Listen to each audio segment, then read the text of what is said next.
Pernah nggak sih kamu ngerasa hidup kamu tuh lebih banyak dihabisin di dalam kepala daripada di dunia nyata?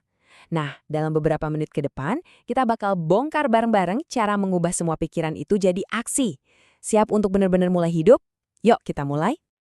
Coba deh ingat-ingat, pernah nggak kamu ngerasa kepala itu penuh banget sama ide-ide brilian, rencana-rencana besar, atau mungkin malah kekhawatiran?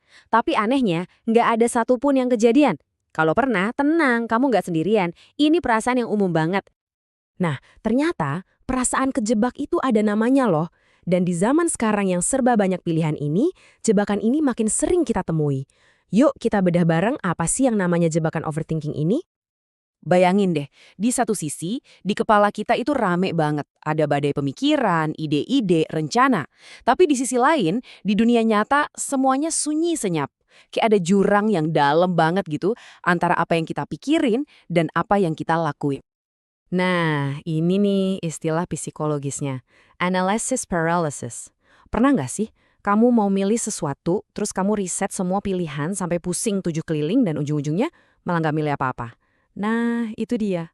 Otak kita tuh seolah-olah beku karena kebanyakan skenario gimana kalau. Kita jadi lumpuh bukan karena kurang informasi, tapi justru karena kebanjiran informasi. Dan ini dampaknya serius loh, bukan cuma perasaan nggak nyaman doang. Seperti kata psikolog Dr. Agung Budianto, ini tuh nyata banget efeknya.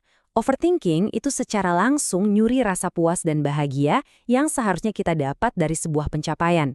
Jadi ini bukan lagi soal produktivitas aja, ini udah masuk ke ranah kesehatan mental kita. Oke, kita udah kenalan sama musuhnya. Sekarang, bagian yang paling penting dan ditunggu-tunggu, gimana caranya mengubah badai di kepala itu jadi langkah nyata di dunia. Coba lihat deh, perbedaannya jelas banget kan? Di kiri itu refleksi pasif, kita cuma duduk nyaman di dalam gelembung pikiran kita. Aman sih, tapi ya nggak kemana-mana. Nah, di kanan itu pengalaman aktif. Kita maju, kita coba. Mungkin emang lebih berisiko, tapi disinilah pertumbuhan itu terjadi. Setiap langkah, bahkan yang kelihatannya gagal, itu ngasih kita pelajaran berharga yang nggak akan pernah kita dapat kalau cuma merenung. Ada konsep keren banget nih dari Jepang, namanya Ikigai. Katanya makna hidup itu ada di titik temu 4 hal ini.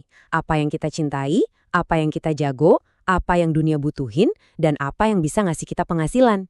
Dan tebak apa? Keempat hal ini nggak bakal pernah ketemu kalau kita cuma duduk dan mikir. Kita harus keluar, nyoba, dan berinteraksi sama dunia buat nemuinnya. Oke, sekarang kita masuk ke medan perang yang sesungguhnya, yaitu rintangan dari dalam. Gimana sih cara praktisnya buat naklukin keraguan dan ketakutan yang seringnya datang dari diri kita sendiri? Kutipan dari Dr. Brené Brown ini benar-benar mengubah cara pandang. Gagal itu bukan pas kita jatuhnya, teman-teman. Kegagalan yang sebenarnya itu adalah waktu kita milih buat nggak bangkit lagi. Ini mengubah segalanya. Jadi tujuannya bukan untuk nggak pernah jatuh, tapi untuk jadi jagoan dalam urusan bangkit kembali. Terus, gimana cara praktisnya? Sederhana banget. Pertama, hadapi rasa takutmu. Sadari aja kalau dia ada, itu normal kok. Kedua, ambil satu langkah super kecil. Pecah tujuan besarmu jadi satu langkah yang kecil banget, saking kecilnya, sampai rasanya aneh kalau nggak dilakuin. Ketiga, jadilah proaktif. Jangan nunggu dapat ilham atau izin dari orang lain. Ciptain momentummu sendiri. Nah, ini dia kuncinya. Kita tuh sering mikir harus bikin perubahan gede-gedean, kayak revolusi gitu. Padahal yang dibutuhin cuma konsistensi dalam aksi-aksi kecil. Mau nulis buku? Ya tulis aja satu paragraf hari ini. Kekuatan sesungguhnya itu ada di kebiasaan kecil yang diulang-ulang, bukan di satu lompatan raksasa. Pakar manajemen, Reinald Kasali nyimpulinya dengan pas banget. Jangan hanya bermimpi, tapi mulailah bergerak. Mimpi itu penting sebagai kompas, tapi cuma gerakan yang bisa bawa kita ke tujuan. Satu langkah nyata itu jauh lebih berharga dari 1000 rencana keren di kepala. Oke, ngambil langkah pertama, itu keren banget. Tapi, gimana caranya biar terus jalan? Nah, sekarang kita ngomongin soal keluar dari zona nyaman untuk menemukan potensi sejati kita. Zona nyaman itu, ya memang nyaman, tapi nggak ada pertumbuhan di sana. Penemuan diri sejatimu, potensi terbesarmu, itu semua terkunci di luar sana. Pertumbuhan itu terjadi pas kita berani nyoba hal baru yang mungkin bikin kita sedikit takut. Contoh nyatanya ada banget loh di Indonesia, komunitas tangan di atas atau TDA, ini bukti nyata kekuatan sebuah komunitas. Mereka bikin ekosistem di mana orang-orang jadi berani keluar dari zona nyaman mereka, Misalnya dari karyawan jadi pengusaha, karena mereka tahu ada yang dukung di belakang. Ini nunjukin kalau ngambil risiko itu nggak harus sendirian. Pada akhirnya, semua langkah kecil yang kita ambil, semua keberanian buat keluar dari zona nyaman, semuanya itu mengarah ke satu tujuan besar, menjalani hidup yang benar-benar punya makna. Coba dipikirin, sejarah itu nggak pernah ditulis oleh orang yang cuma merenung. Sejarah ditulis oleh para pelaku. Semua tokoh yang kita kagumi adalah orang-orang yang berani ngambil ide dari kepala mereka dan mengubahnya jadi sesuatu yang nyata. Sesuatu yang bisa kita lihat, kita sentuh, dan kita rasain dampaknya. Dan kita nggak usah jauh-jauh cari contoh, di negeri sendiri ada almarhum Eyang B.J. Habibie. Beliau itu bukan cuma punya visi Indonesia maju teknologinya.